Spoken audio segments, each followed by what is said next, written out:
Good evening. In the quiet farmlands of the American Midwest, there are some secrets that take root in the soil itself.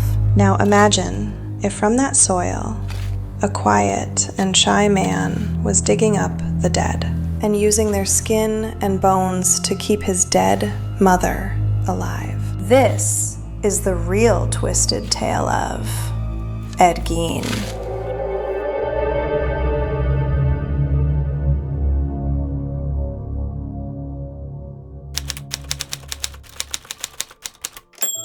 Edward Theodore Gein was a shy and awkward man, entirely subservient to his mother, Augusta. She was a fanatic, a vengeful religious zealot who preached the sinfulness of all women and the damnation awaiting any man who succumbed to worldly temptation. Ed's world was the farm, his duties, and his mother's sermons. He had virtually no contact with the outside world, except for the occasional odd job. His father, George, had died early, and his older brother Henry, a man who dared to question Augusta's control, died mysteriously in a fire in 1944. That left Ed alone, trapped under the ever-present, suffocating blanket of his mother's paranoia. Then, in 1945, Augusta suffered a fatal stroke.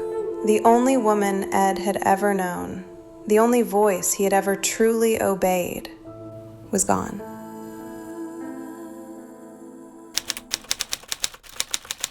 Augusta's death left a monumental void in Ed's life, a void he was pathologically incapable of filling with normal human connection. The farmhouse became a kind of shrine. Ed sealed off his mother's bedroom and the parlor, preserving them exactly as she had left them, as if freezing time itself. He lived only in the kitchen and a small utility room, the silence of the rest of the house pressing down on him. Without his mother's oppressive structure, Ed's already fragile mind began to fracture. His desires, long suppressed by Augusta's fire and brimstone morality, found a new, horrific outlet. He began to read up on anatomy, on medical practices, and on the shocking cultural rituals of head shrinking and body preservation. The line between life and death, between love and decay, had blurred. His initial forays into the grotesque weren't murder, but exhumation. He visited the local cemeteries, primarily targeting the graves of middle-aged women recently buried, women who, in his twisted mind, resembled the mother he had lost. Under the cover of darkness, driven by a perverse need to physically possess what he could no longer have, he would exhume the remains, returning to the farm with his terrible harvest. These remains were not treated as mere objects. They were the raw material for his gruesome fantasy. He began the process of what he later called making things, an attempt to physically manifest the woman he needed, to literally wear her presence.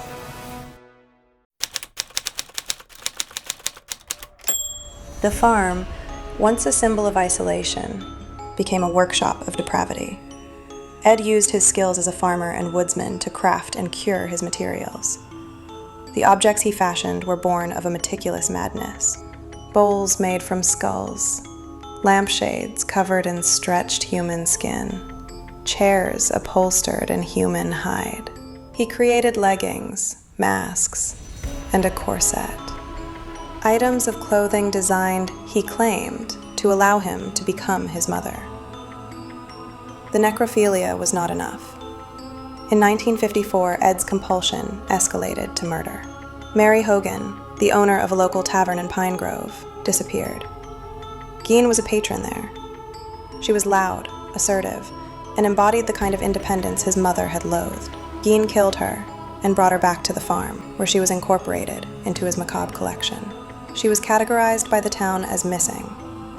Ed Gein returned to his quiet life, his grotesque secret secure. 3 years later, the final act of violence occurred. On November 16, 1957, Bernice Warden, the postmaster of Plainfield, vanished from her hardware store. The first discovery was Bernice Warden's body, hanging from the rafters in the summer kitchen, decapitated and gutted, like a deer dressed for the winter. The farmhouse itself was a gallery of atrocity. The police found human faces treated and turned into masks, a human heart in a saucepan, a belt made from female nipples, and the infamous woman suit. The investigators documented parts from at least 10 different individuals, mostly from graves, but undeniably confirming the two murders.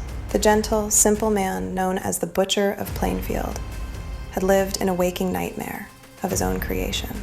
The house was sealed off, its gruesome contents cataloged, photographed, and finally carried away. The farmhouse itself, a building stained by unspeakable acts, burned to the ground in 1958, an event many in Plainfield saw as a necessary purification. Ed Gein was deemed unfit to stand trial initially and was sent to the Central State Hospital for the criminally insane. He was eventually tried for the murder of Bernice Worden, found guilty, but legally insane, leading to his commitment to various state hospitals for the rest of his life. He was quiet, obedient, and seemingly harmless in confinement. He became a fixture, a living ghost of the horror he had perpetrated. On July 26, 1984, Ed Gein died of respiratory failure at the Mendota Mental Health Institute. He was buried next to his mother, Augusta, in the Plainfield Cemetery, the very ground he had once violated. Gein's story left behind a terrifying legacy, inspiring countless horror stories and films. His obsession with his mother and his grotesque creations were the direct influence for the character Norman Bates in Alfred Hitchcock's seminal thriller, Psycho, and shaped elements of films like The Texas Chainsaw Massacre and The Silence of the Lambs. He proved that sometimes the greatest darkness is found not in the big city, but in the quietest, most unassuming corners of the heartland. Thanks for watching our real twisted tale, Ed Gein, the Butcher of Plainfield. If you enjoyed it, please consider subscribing or leaving us a like. It'd really help us out. Good night, and keep safe.